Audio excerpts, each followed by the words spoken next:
حضرات السلام علیکم.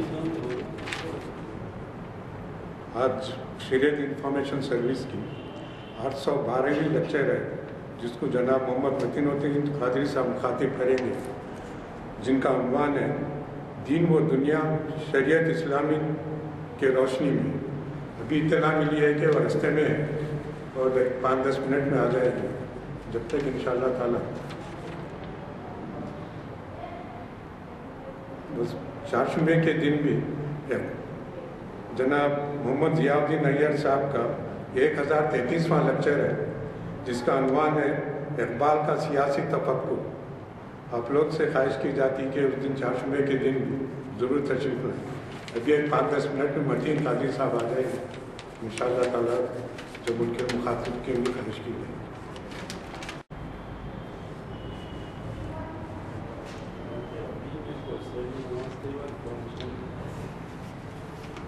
بسم اللہ الرحمن الرحیم. نحمدہ و نصلی علی رسولہ الکریم. رشد و ہدایت کے درخشاں ستارے مولانا جعفر مسعود حسنی ندوی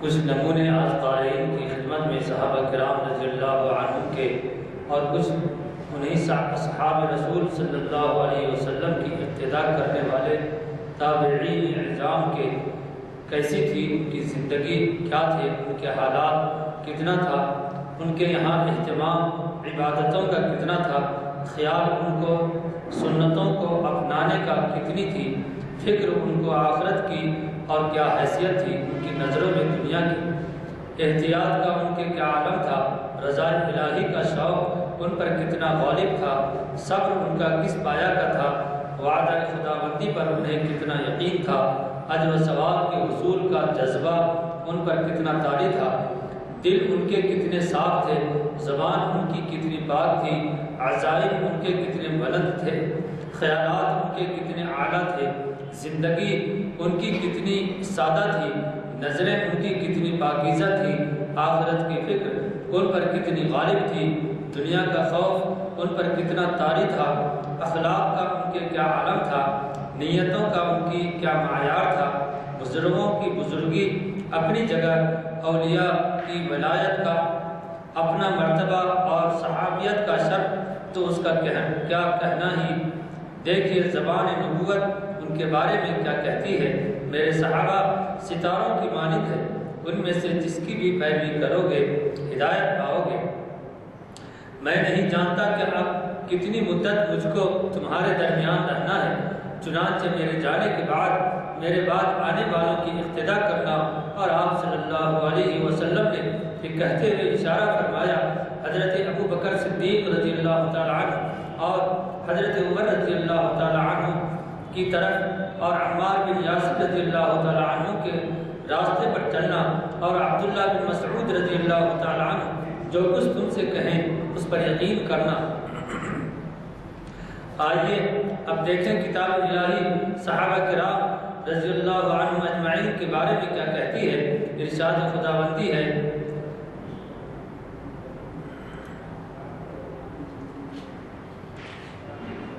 وَيُؤْثِرُونَ عَلَىٰ أَنفُسِهِمْ وَلَوْ كَانَ بِهِمْ خَصَاصَةٌ سورۃ الحشر. وہ دوسروں کو اپنی ذات پر ترجیح دیتے ہیں، ان کی ضرورتوں کو اپنی ضرورتوں پر مقدم رکھتے ہیں، خواہ ان کا نقصان ہی کیوں نہ ہو. ایثار و قربانی کے 1-2 نمونے ملاحظہ ہوں. اللہ کے رسول صلی اللہ علیہ وسلم کے پاس ایک شخص آتا ہے اور کہتا ہے اے اللہ کے رسول صلی اللہ علیہ وسلم بھوک لگی ہے، رات کا وقت ہے. آپ صلی اللہ علیہ وسلم اپنی ازواج کے پاس پوچھواتے ہیں کہ کچھ کھانے کو ہے، جواب ملتا ہے کچھ بھی نہیں ہے. آپ صلی اللہ علیہ وسلم ارشاد فرماتے ہیں آج کی رات اس کی مہمان نوازی کون کرے گا؟ حضرت ابو طلحہ رضی اللہ تعالیٰ عنہ جواب دیتے ہیں کہ اللہ کے رسول صلی اللہ علیہ وسلم میں کروں گا.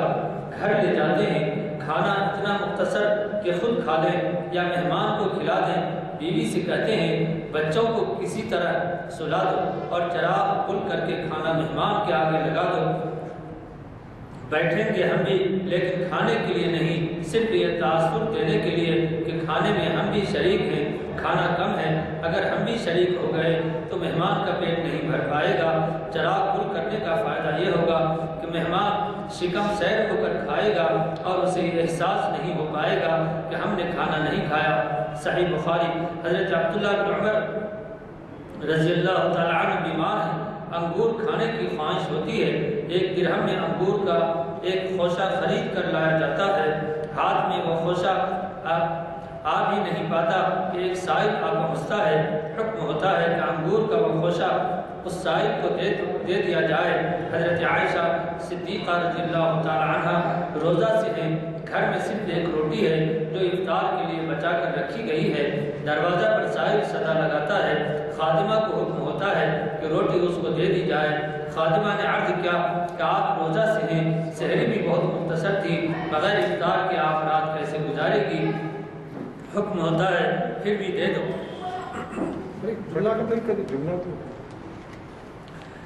تتجافى جنوبهم عن المضاجع، ان کے پہلو بستر سے الگ رہتے ہیں۔ حضرت علی رضی اللہ تعالیٰ عنہ کا نمونہ ملاحظہ ہو۔ زرار بن زمرہ کہتے ہیں رات کا اندھیرا پوری طرح پھیل چکا تھا، آسمان پر چمکتے ستارے بھی اپنے چہرے پر سیاہ نقاب ڈال چکے تھے۔ میں نے دیکھا کہ حضرت علی رضی اللہ تعالیٰ عنہ مسجد محراب میں کھڑے تڑپ رہے ہیں، بلک بلک کر رو رہے ہیں، گڑگڑا کر دعائیں مانگ رہے ہیں اور دنیا کو مخاطب کرتے ہوئے کہہ رہے ہیں، اے دنیا میں نے تجھ کو 3 طلاق دی، تعلقات کی بحالی کا کوئی امکان نہیں۔ عمر تیری بہت مختصر زندگی، تیری نہایت حقیر اور خطرہ تیرا بہت بڑا۔ سفر کتنا طویل ہے، راستہ کتنا ویران ہے اور زاد سفر کتنا مختصر ہے۔ حضرت علی رضی اللہ تعالیٰ عنہ کون ہے؟ آپ صلی اللہ علیہ وسلم کے چچا زاد بھائی ہیں، چہیتے داماد ہیں، ایمان لانے والے خوش نصیب بچوں کی فہرست میں سب سے اوپر آپ کا نام ہے، لیکن حال پھر بھی یہ ہے کہ رات کے اندھیرے میں مسجد کے گوشہ میں تنہائی کی حالت میں رب کریم کے سامنے گریزاری کا یہ عالم ہے کہ سننے والے کا دل پھٹا جاتا ہے۔ اشداء علی الکفار، وہ کفار کے مقابلہ میں سخت ہے۔ آخر دعوانا الحمدللہ رب العالمین۔ ہمارے محترم جناب ڈاکٹر متین الدین قادری صاحب تشریف لاتے ہیں۔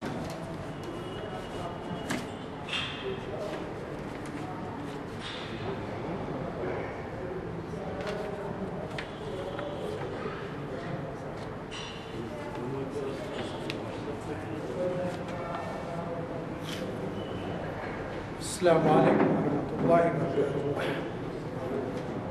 اعوذ باللہ من الشیطان الرجیم، بسم اللہ الرحمن الرحیم، الحمدللہ رب العالمین، والصلاة والسلام علی رسولہ النبی الکریم وعلی آلہ واصحابہ اجمعین، اما بعد۔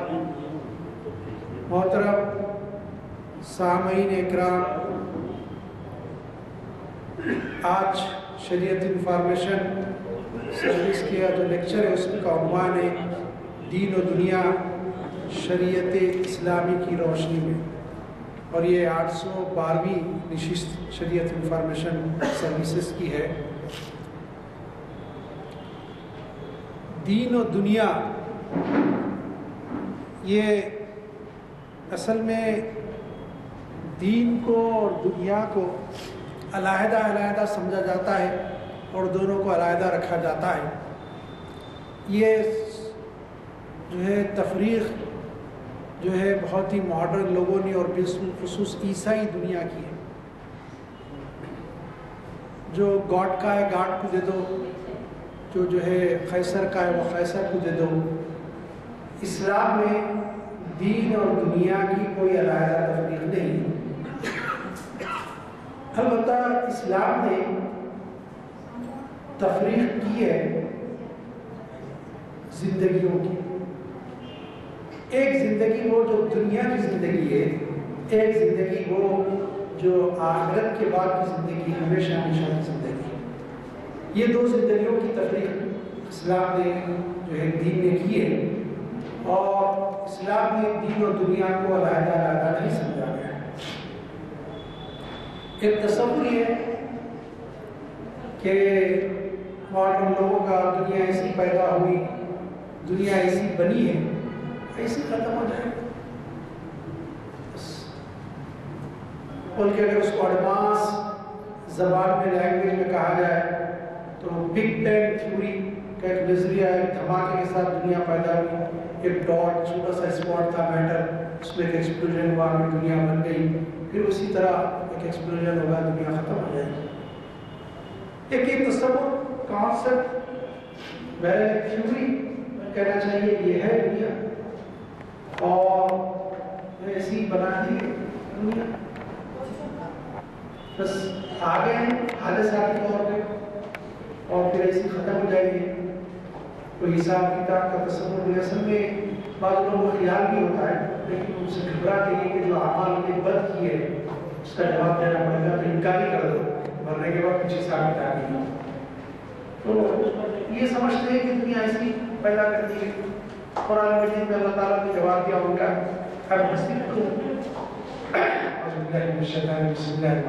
ربنا ما خلقت هذا باطلا، فرمایا کہ جو ہے کہہ دو کہ میرے پروردگار یقیناً آپ نے اس دنیا کو، اس زندگی کو باطل پیدا نہیں کیا۔ پھر فرمایا گیا افحسبتم انما خلقناکم عبثا وانکم الینا لا ترجعون، تم سمجھتے ہو کہ ہم نے تم کو ایسی پیدا کر دیا، عبث پیدا کر دیا، خلقناکم عبثا ایسی پیدا کر دیا، عبث پیدا کر دیا، وانکم الینا لا ترجعون، کہ آپ کو ہماری طرف حدیث لوٹ کے نہیں آنا ہے، تمہیں تصور کر دیا ہماری طرف لوٹ کے آنا ہے۔ یہ بتایا گیا کہ دیکھو ایسا نہیں ہے، دنیا ایسی پیدا کر دی گئی ہے کہ ایسا نہیں ہے، اللہ تعالیٰ نے اس کو پیدا کیا ہے۔ عزیزان گرامی، اس سارے کائنات میں سب سے محترم، سب سے عظیم مرتبہ شاہکار اللہ تعالیٰ کا اس دنیا میں کوئی ہے تو انسان ہے، وہ انسان ہے۔ اللہ تعالیٰ کی جتنی مخلوقات ہے اس میں جتنا اختیار انسان کو دیا اللہ تعالیٰ نے کسی کو نہیں دیا، جتنا انسان کو عطا کیا گیا کسی کو نہیں دیا گیا، جتنی عقل اور فہم انسان کو دی گئی ہے دوسروں کو نہیں دی گئی۔ اب کوئی کہتے ہیں وہ جن اور شیاطین ہم سے طاقتور ایک الگ چیز ہے، کسی چیز میں طاقت رکھنا الگ چیز ہے۔ ان کے اعتبار سے قرآن مجید آپ پڑھیں گے تو حضرت سلیمان علیہ السلام نے جب جنوں کو کام پہ لگا دیا اور پھر جب آخری وقت آیا تو لکڑی کے سارے کھڑے ہو گئے، تو کئی سال تک کھڑے رہے جب تک کہ دیمک نے اس کو چاٹ لینا۔ جب وہ گرے تو جب ان کو احساس ہوا تو وہ لوگوں نے افسوس کیا کہ کاش اگر ہمیں کوئی علم ہوتا تو کئی برس تک اس مشقت میں پڑے نہ ہوتے کہ یہ انتقال کر گئے۔ علم کے معاملے میں بھی اللہ تعالیٰ نے انسان کو بڑا مقام دیا۔ اس کی وجہ یہ ہے کہ انسان کو خلیفۃ الارض بنایا، اس زمین پر، اس کائنات میں اللہ نے جو ہے جو اللہ کی شاہکار ہے تخلیقی، اس کو خلافت سے سرفراز کیا۔ کسی اور کو، جنوں کو نہیں دی گئی خلافت، کسی اور مخلوق کو نہیں دی گئی، انسانوں کو ہی خلافت دی گئی۔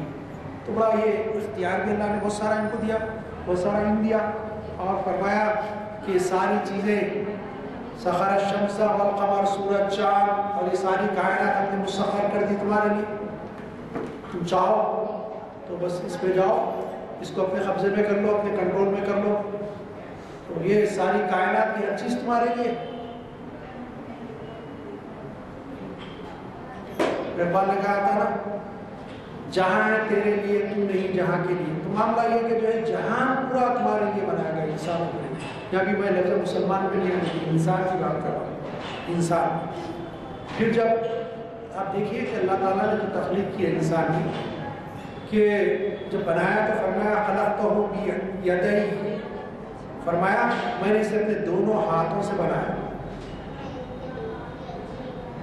دیکھیے اب یہ سب بھیجے نے بنا، اللہ تعالیٰ میرے کو اپنے ہاتھوں سے بنا، یقین اللہ کو بنا، لیکن اصل حضرت آدم ہمارے جو بات ہے ان کی بات ہو رہی ہے۔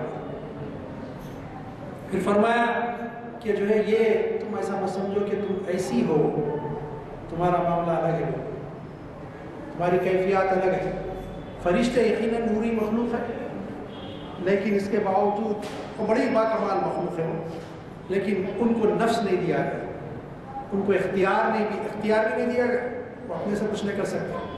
انسان کو جب دنیا میں بھیجا تو مقتدر بنا کے بھیجا، اختیار والا، قدرت والا۔ اصل قدرت اختیار تو اللہ کے ہاتھ میں، لیکن انسان کو جو خلیفہ ہے تو اس کو کچھ دی جاتی ہے۔ مثال کے طور پہ آپ نے کسی ایک آدمی کو کام کی ذمہ داری دی تو جو ہے اس کو اختیار بھی دینا پڑتا کام کرنے۔ جیسے ہم جو ہے انجینئر کو گھر کنسٹرکشن کریں، وہ بولتے صاحب ادھر کوئی مداخلت نہ کرنا، یہ ایسا نہیں رکھنا، ٹھیک ہے سر، سننا پڑتا تو اختیار بھی کچھ دینا پڑتا۔ تو انسان کو بھی اللہ تعالیٰ نے اختیار دے کر دنیا میں بھیجا۔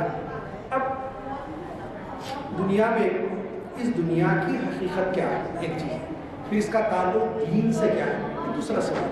پہلا سوال ہمارا دین اس دنیا کی حقیقت ہے۔ ایک خیال یہ ہے، اور اس میں بڑے بڑے اسلام کی اسکالر کا بھی خیال رہا، اور یہ خیال قرآن مجید اور احادیث کی روشنی میں غلط ہے۔ یہ وہم و گمان کا نام ہے زندگی، ایسا نہیں۔ کسی نے کہا کہ دیکھیے آپ، یہ جو ہے ایک لکڑی ہے، اس کے اوپر جو ہے آپ جلنے والی چیز، تیل وغیرہ آج کل کے اصطلاح میں پیٹرول وغیرہ لگا دیجیے کپڑے پہ اور اس کو جلائیے، جلا کے لکڑی گول گھمائیے تو آپ کو دکھے گا آگ کا ایک سرکل ہے۔ حقیقت میں کیا وہ آگ کا سرکل ہے؟ نہیں، ایک لکڑی جل رہی ہے، لکڑی کے اوپر کوئی چیز لگائی گئی۔ تو یہ دنیا آپ کو دیکھنے بظاہر زندگی ایسی نکلی، حقیقت میں کچھ نہیں ہے۔ یہ بات بھی تصور غلط ہے۔ اس لیے تصور غلط ہے، ہم احساسات کے ذریعے بہت ساری چیزیں محسوس کرتے ہیں، تکلیف، خوشی، غم، راحت، زندگی، موت، احساس نہیں ہو رہا ہمارا، غلط کام بھی۔ پھر اس کے علاوہ اور کیا چیز ہے؟ اللہ تعالیٰ نے فرمایا کہ جو ہے،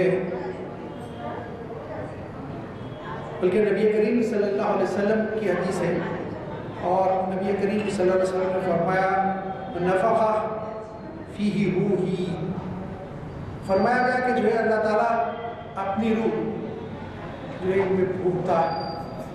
حدیث میں بھی الفاظ ہے، قرآن کے بھی الفاظ ہے، قرآن میں بھی آیا۔ تو اس بارے میں حدیث ہے، حدیث کے حضرت عبداللہ بن مسعود رضی اللہ تعالیٰ سے آپ نے یہ حدیث بیان کرتے ہوئے فرمایا، یہ بات انہوں نے کہی جو صادق المصدوق ہے، سچے تصدیق شدہ ان کی صداقت کی گواہی دی جاتی ہے۔